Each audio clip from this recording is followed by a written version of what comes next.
How to fix Instagram Notes music not showing.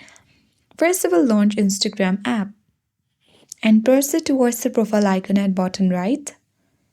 And make sure that you turn on professional mode on Instagram. After that, choose the three bar icon at top right. Scroll down and navigate to Messages and Story Replies. Select Show Activity Status and make sure you turn on the button for Show Activity Status. After that, come back and now make sure your app is up to date.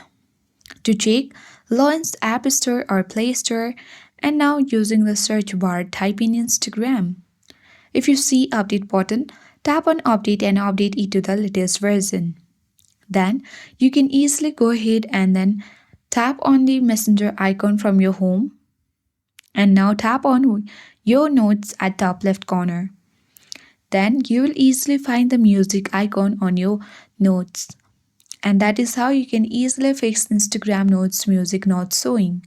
I hope this guide was helpful. If it was, then do like, share, comment, and don't forget to subscribe.